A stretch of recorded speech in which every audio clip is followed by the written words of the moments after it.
11th class के बच्चे जो 2025 में 11th क्लास में हैं वह 12th क्लास में कब जाएंगे? जो 2025 में 9th क्लास में पढ़ रहे हैं वो 10th क्लास में कब जाएंगे? क्योंकि 2027 में जिनको बिहार स्कूल एग्जामिनेशन बोर्ड से मैट्रिक इंटर का एग्जाम देना है, ऐसे बच्चों को 9 से 10 में जाना है और 11 वालों को 11 से 12 में जाना है। और ये क्लास अपग्रेड होने के बाद ही वो बच्चे जो है ना अगले क्लास में जाने के बाद उनके कुछ और एकेडमिक काम होते हैं, जैसे कि उनका एग्जाम फॉर्म भराता है, सेंटअप एग्जाम होता है।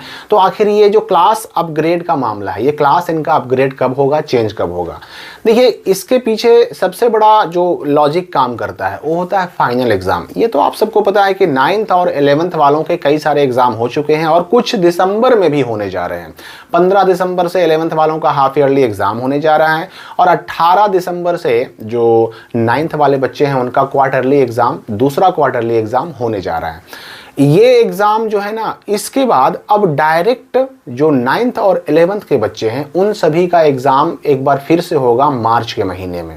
जनवरी में कोई एग्जाम उनका नहीं होगा। कारण क्या है कि जनवरी के महीने में जो 2026 में ही मैट्रिक इंटर देने वाले 10 और 12 के बच्चे हैं, इन बच्चों का प्रैक्टिकल एग्जाम वगैरह होता है, एडमिट कार्ड्स वगैरह आते हैं। जनवरी के महीने में पूरा यही सब होता रहता है।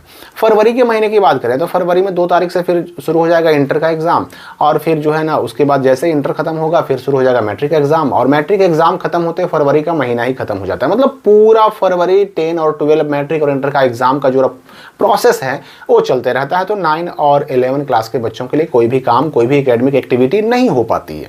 उसके बाद फरवरी के बाद आता है मार्च का महीना और मार्च के महीने में दोनों क्लासेस के लिए 11th का फाइनल एग्जाम या एनुअल एग्जाम भी मार्च में होगा और 9th वालों का भी फाइनल एग्जाम या एनुअल एग्जाम मार्च में ही होगा।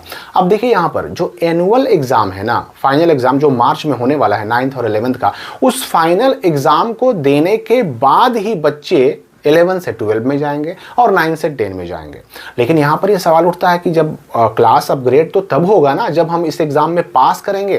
क्या होगा अगर हम 11th के एग्जाम में फेल ही कर जाएं? क्या होगा अगर हम उस एग्जाम में बैठ ही नहीं पाए? क्या होगा अगर हम 9th के एग्जाम में फेल हो जाएं या फिर नहीं बैठ पाएं, एब्सेंट हो जाएं? क्या हो सकता है? क्या 9th वाले 9th में रह जाएंगे? क्या 11th वाले 11th में ही रह जाएंगे? तो देखिए, इसका जो है ना जवाब स्पष्ट मैं आपको दे रहा हूं इस वीडियो में, ये आप समझ लीजिए अच्छी तरह से। ये अगर हम 9th वालों की बात करें, 9th में एडमिशन तो होता है, विधिवत होता है, टीसी ले करके होता है। ठीक वैसे ही 11th में एडमिशन होता है, विधिवत होता है, ओएफएसएस के माध्यम से होता है और टीसी उसमें भी ली जाती है। लेकिन 11 से 12 में जाने के लिए एडमिशन के नाम पर कोई प्रक्रिया नहीं होती, बिहार बोर्ड के स्तर से नहीं होती। ठीक वैसे ही 9 से 10 में जाने के लिए भी एडमिशन नाम की कोई प्रक्रिया नहीं होती। एडमिशन एक ही बार 11th में होता है और 11 में जो एडमिशन हुआ वही बच्चे फाइनल एग्जाम 11 का देकर के 12 में चले जाते हैं। और ठीक वैसे ही 9 में एडमिशन होता है, 9th वाले बच्चे 9th का फाइनल एग्जाम देकर के 10th में चले जाते हैं। लेकिन बहुत सारे स्कूल वाले क्या करते हैं ना कि 9 से 10 में जाने के लिए, 11 से 12 में जाने के लिए एडमिशन की प्रक्रिया स्कूल के स्तर से संचालित करते हैं। ये गलत है। गलत इसलिए है क्योंकि एडमिशन बिहार बोर्ड के नियमों के अनुसार कहीं पर है ही नहीं कि 9 से 10 में जाना है तो एडमिशन कराओ, 11 से 12 में जाना है तो एडमिशन कराओ, ऐसा कुछ है ही नहीं। एडमिशन बस एक ही बार। अब होगा तो क्या, क्लास अपग्रेड होगा, यानी कि बच्चे को ऑटोमेटिक उनका नाम रजिस्टर से, यानी कि 9th के रजिस्टर से 10th के रजिस्टर में लिख दिया जाएगा और 11th के रजिस्टर से 12th के रजिस्टर में लिख दिया जाएगा।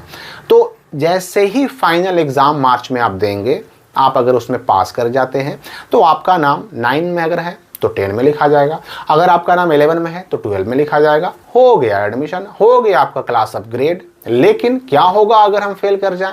तो देखिए, नॉर्मली, जनरली, सामान्यतः ये 9 और 11 का जो एग्ज़ाम मार्च में होने वाला है, उस फाइनल एग्ज़ाम में बच्चों को सामान्यतः फेल नहीं किया जाता। क्योंकि अगर फेल कर दिया जाए तो बच्चे को उसी क्लास में वापस रखने की भी कोई प्रक्रिया तो नहीं ना है। ये बिहार बोर्ड का कहना है, शिक्षा विभाग का कहना है। अगर कोई बच्चा कमज़ोर है तो उस पर विशेष ध्यान दे करके उसको उस लायक बनाया जाए कि वह 9 से 10 में जा सके, 11 से 12 में जा सके। उसको फेल करने की कहीं बात नहीं कही जाती है। तो फेल करने का कहीं कोई जो है ना, अभी तक तो ऐसा केस देखने में नहीं आया है। लेकिन ये भी याद रखिए कि स्कूल अगर चाहे तो ऐसा कर भी सकता है, यानी फेल करके किसी बच्चे का 1 साल बर्बाद कर भी सकता है। तो एग्जाम देने पर फेल होने का टेंशन तो बहुत ही कम है, लेकिन एग्जाम ना देने पर स्कूल वाले क्या करेंगे ये तो भाई उन पर ही डिपेंड करता है। क्योंकि कोई बच्चा अगर एग्ज़ाम ही ना दे, फाइनल एग्ज़ाम ही नहीं देता है, अगर 9th का 11th का फाइनल एग्ज़ाम, तो उस बच्चे के साथ क्या करना है, उस पर क्या कार्रवाई करनी है, उसको अगले क्लास में प्रमोट करना है या फिर रोक देना है, ये पूरी तरह से फैसला करने का अधिकार ना बिहार बोर्ड के जो स्कूल्स हैं, यानी जहाँ पे बच्चे का एडमिशन है उस स्कूल के पास ये अधिकार हो जाता है। तो ऐसे केस में, एब्सेंट होने के केस में बहुत मुश्किल है बच पाना अगर स्कूल सख्ती करे तो। स्कूल अगर सख्ती ना करे तो कोई बात नहीं, आप बिना एग्जाम दिए भी 9 से 10 में जा सकते हैं, बिना एग्जाम दिए भी 11 क्लास से 12 क्लास में जा सकते हैं, लेकिन ये तरीका होता है। तो मार्च के महीने में जैसे ही आप फाइनल एग्जाम देंगे, एनुअल एग्जाम देंगे, आपका क्लास हो जाएगा अपग्रेड। आप अब 9 के स्टूडेंट नहीं कहलाएंगे, 10 के स्टूडेंट कहलाएंगे, 11 का नहीं कहलाएंगे, 12 के स्टूडेंट बन जाएंगे। क्योंकि तब तक जो 10 और 12 के बच्चे हैं ऑलरेडी मैट्रिक इंटर का एग्जाम दे चुके होंगे, वो क्लासेज जो हैं आपका अपग्रेड होगा। तब तक जो ऑलरेडी 10 और 12 क्लास में थे उनका एग्जाम हो चुका रहेगा, फरवरी में ही उनका खत्म, मार्च में आपका क्लास अपग्रेड। तो ये तरीका होता है। अब 9 और 11 का फाइनल एग्जाम, इससे संबंधित और भी अभी नए अपडेट्स आने वाले हैं। साथ ही साथ 9 और 11 क्लास का जो डमी रजिस्ट्रेशन कार्ड है वो भी अगले साल 26 में आएगा, सुधार वगैरह होंगे, बहुत सारे अपडेट्स अभी बाकी हैं। तो आप किस क्लास में हैं, आप 9 में हैं कि 11 में हैं, आप कमेंट करके हमें भी बताइए। हम मिलेंगे अगली वीडियो में एक नए अपडेट के साथ।